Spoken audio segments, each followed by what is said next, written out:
ये जो audio leak हुई है प्रशांत किशोर जो कि रणनीतिकार हैं वो भी मानने लग गए हैं। देखिए, प्रशांत किशोर स्ट्रैटेजिस्ट हैं। हाँ। पहले बीजेपी के लिए काम कर चुके हैं, एनडीए सरकार के लिए। और प्रशांत किशोर के बारे में मैं एक ही चीज़ बोलूँगी, ही इज़ अ प्रोफेशनल। आज जो बात कहे है ना, अगर आप डॉक्टर के पास जाओगे, अगर आपके हाथ में गैंग्रीन हुई है तो डॉक्टर आपको क्या सलाह देगा कि आपको काट के निकालना है। तो प्रशांत किशोर ने भी यही सलाह दी थी दीदी को, दीदी नहीं मानी। आज के दिन प्रशांत किशोर ने एक प्रोफेशनल होने के नाते सच कह दिया है कि मोदी जी को देश में भगवान जैसे माने जाता है। पश्चिम बंगाल में तुष्टीकरण होती है, तो हम लोग तो सालों से बोल रहे हैं कि पश्चिम बंगाल में अगर कुछ हुई है तो वो तुष्टीकरण की ही राजनीति हुई है। पिछले साल से हम लोग देख रहे हैं कि ममता दीदी का झुकाव है हिंदुओं के तरफ। इतने साल से ममता दीदी सिर्फ कलमा पढ़ी थी। पिछले साल से हम लोग देख रहे हैं कि दुर्गा पूजा में वो पैसा दे रही है। सरस्वती पूजा जो बंद करवा चुकी थी आजकल उनके घर में होने लगा है। जगन्नाथ पूजा होने लगा है।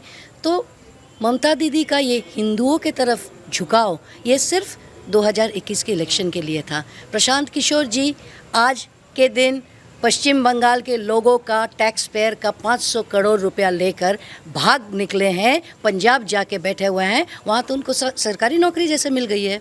वो तो घर बंगला नौकरी चाकर नौकर घर सब कुछ मिल रहा है, व्हीकल सब कुछ मिल रहा है। तो प्रशांत किशोर जी ने बंगाल से भागकर ये बात क्यों कही? दिसंबर में जब वो बोल रहे थे, बड़ी बड़ी तीर मार रहे थे ना कि बीजेपी को 100 से भी अधिक वोट नहीं मिलने वाला है, सीट नहीं मिलने वाला, तो बोले थे ना कि अगर ट्रिपल डिजिट क्रॉस कर जाए तो मैं अपना स्ट्रैटेजिस्ट का काम छोड़ दूं। तो प्रशांत किशोर जी को पूछिए कि आज के दिन आप अपनी लुटियन लॉबी, जिनके साथ आप बात कर रहे थे, लुटियन के साथ रवीश कुमार, आपको क्या लग रहा था कि आपकी बात किसी को सुनाई नहीं दे रहा है? रवीश कुमार ने ही लीक कर दिया है। जिस लॉबी के ऊपर आप विश्वास कर आप चैटिंग कर रहे हो, वही लॉबी आपकी बात निकाल दी है।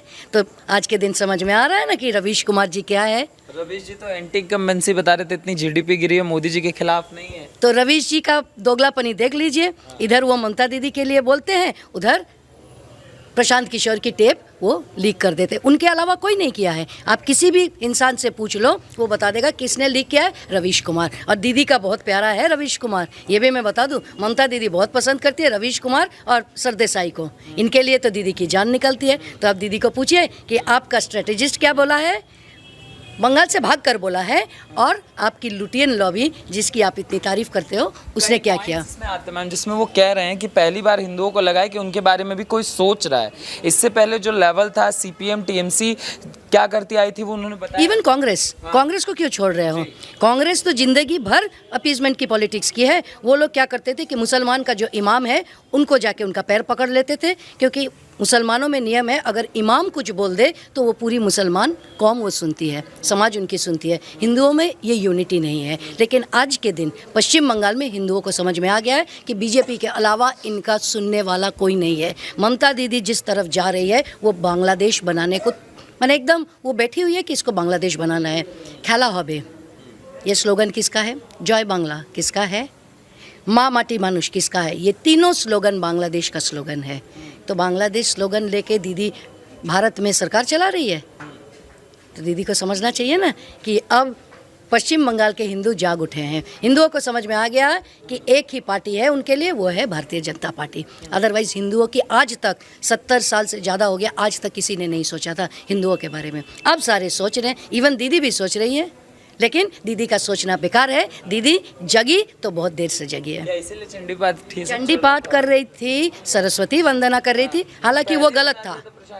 प्रशांत किशोर ने बता दिया था, उसने दीदी के बोलो ये एक प्रोग्राम चालू किया जो फ्लॉप हो गया। फिर हुआ दुआरे सरकार, वो भी फ्लॉप हो गया। तो दीदी को समझ जाना चाहिए ना कि प्रशांत किशोर दीदी को उल्लू बना के निकल गया। 500 करोड़ रुपया लेके गया। और दीदी के पास प्रशांत किशोर को किसने लाया था?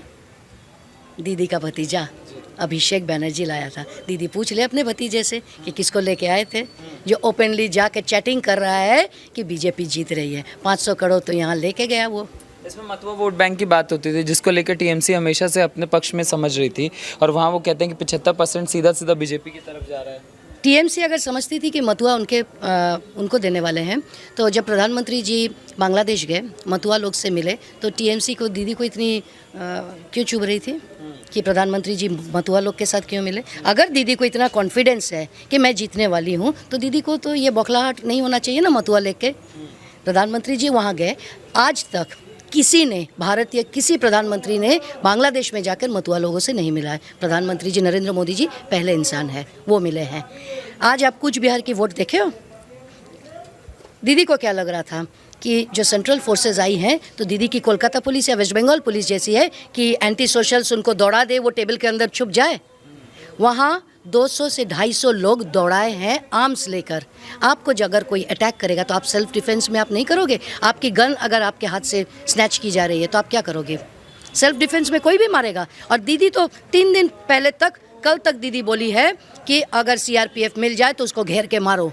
तो दीदी के हाथ में है ना, ये 4 या 5 लोग जो मर गए हैं ना कुछ बिहार में, जो मर गए हैं, तो उनका खून तो दीदी के हाथ में लगा हुआ है। मैं तो दीदी को बोलूँगी, दीदी है लेडी मैकबेथ, हाथ धोते रहेंगी, खून निकलेगा नहीं। कल वो मिलने भी जा रही है। दीदी को तो तुरंत अरेस्ट करना चाहिए, उनको हाउस अरेस्ट में डालना चाहिए, क्योंकि वो मिलने जा रही है, इसका मतलब है वो प्रोवोक करने जा रही है, उनको उकसाने जा रही है। पिछले कुछ दिनों से दीदी लेकिन कॉन्स्टेंटली उकसा रही है, पकड़ो मारो, खुंती दे के मारो, झाड़ू दे के मारो, आप लोग पकड़ लो। क्यों ये चीज़ कर रही है? कल जाके वहाँ क्या करेगी? प्रोवोक करेगी। कल कुछ बवाल करने वाली है दीदी।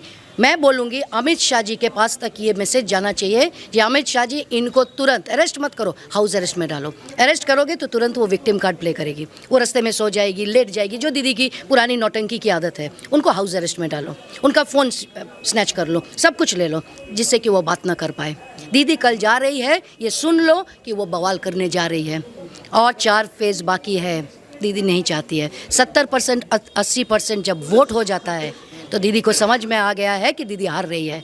जितना वोट होगा तो जो इनकम्बेंट सरकार है उसके लिए उतना ही खराब है वो।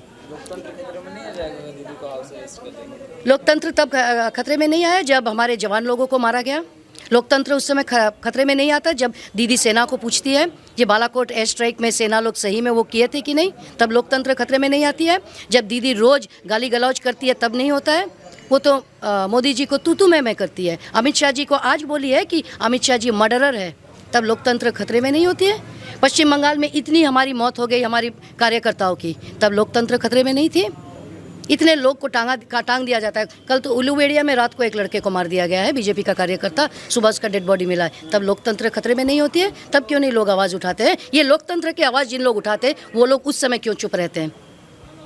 दीदी के टाइम में लोकतंत्र एकदम खतरे में है, और जब दूसरे लोग मारे जाए तो लोकतंत्र ठीक ठाक है। दीदी जीत रही होगी तो ईवीएम ठीक है, दीदी हार रही होगी तो ईवीएम हैक किया गया है। इसमें कई चीज़ें, इस ऑडियो टीवी जो है इसमें कई चीज़ें बताई गई कि दलित वोट बैंक भी खिसक रहा है, हिंदू वोट बैंक भी खिसक रहा है। इस सारे वोट बैंक का बीजेपी की तरफ खिसकना मतलब सीधा ये सवाल है मैम कि ये ऑडियो टीप कितना फ़ायदा, कितना नुकसान और कितना आप सोच, ये तो दलित नेता को सोचना चाहिए ना। जिन लोग हर वक्त बोलते हैं कि बीजेपी ब्राह्मण लोग की पार्टी है, ब्राह्मणिकल पार्टी है, उनको सोचना चाहिए ना कि दलित वोट भी क्यों बीजेपी की तरफ आ रही है। इसका मतलब क्या है? हम लोगों की जो स्लोगन है सबका साथ सबका विकास, ये दलित लोगों का मन तक छू गया है, क्योंकि उनको मिल रहा है फ़ायदा। ये देखिए, आप सालों साल किसी कम्युनिटी को बेवकूफ़ बना सकते हो, कभी ना कभी तो वो जगेगा। आज वो जाग चुका है। इवन ये भी जान लीजिए पूरी की पूरी मुसलमान वोट भी दीदी को नहीं मिलने वाली है, नहीं मिलने वाली है, क्योंकि मुसलमान भी समझ गया कि उनकी अपीजमेंट चलती है, उनके लिए कुछ नहीं किया जाता है, सिर्फ वोट बैंक के लिए उनकी तोशामदी की जाती है। वो वोट भी दीदी को नहीं मिलने वाली है। दीदी की बौखलाहट देखिए, समझ में आ जाएगा क्यों चिल्ला रही है इतना। प्रशांत किशोर इन पत्रकारों के सामने खुलकर ये सारी बातें कह रहे हैं और ये भी कह रहे हैं कि हाँ एंटी इनकम्बेंसी है, चर्चा चल रही है। एक महिला पत्रकार हैं, वो कह रही हैं कि दीदी को वॉशरूम जाने का टाइम कब मिलता है। ये सब चर्चाएं, माने ये चैटिंग बताइए एकदम क्लोज्ड सर्किट की चैटिंग है। इसका मतलब समझ में आ रहा है लोगों को कि इतनी क्लोज्ड नेटवर्क की चैटिंग वो रिलीज़ कैसे हो गई, किसने किया? दीदी के कान तक पहुंचा दीजिए कि दीदी अपने भाईपों से पूछिए कि रिलीज़ किसने करवाया। और ठीक 4th फेज़ इलेक्शन उस दिन सुबह रिलीज़ होती है, तो फ़ायदा किसको होने वाला है? और प्रशांत किशोर को पकड़ के लाए ना। दीदी को अगर इतनी हिम्मत है, 500 करोड़ दे चुकी है, हालांकि वो उनकी पैसा नहीं है, वो हमारी पैसा है, टैक्स पेयर्स ने पैसा दिया है, वो टीएमसी का पैसा नहीं है, टैक्स पेयर्स का पैसे का 500 करोड़ लेके गया है, वो भाग गया है, वो पकड़ के लाइए। बट मैं बोलूँगी प्रशांत किशोर प्रोफेशनल आदमी है, सच बताया है। दो चीज़ नोट होती है कि प्रधानमंत्री की पॉपुलैरिटी से इनकार नहीं किया जा सकता, वो कह रहे हैं, और दीदी की एंटी इनकम्बेंसी है, लोग गुस्से में हैं। बिल्कुल है, बिल्कुल है। पश्चिम बंगाल में आप किसी भी यहाँ रास्ते में जाके फुटपाथ में किसी भी आदमी को पूछ लीजिए, लोग खफा है दीदी से। नौकरी नहीं है, बिजनेस नहीं है, इंडस्ट्री नहीं है, मेडिकल हेल्थ नहीं है, कुछ नहीं है, कुछ नहीं है यहाँ पश्चिम बंगाल में। तो लोग क्या करेंगे? 10 साल से कुछ नहीं है, उसके पहले 34 साल कुछ नहीं था।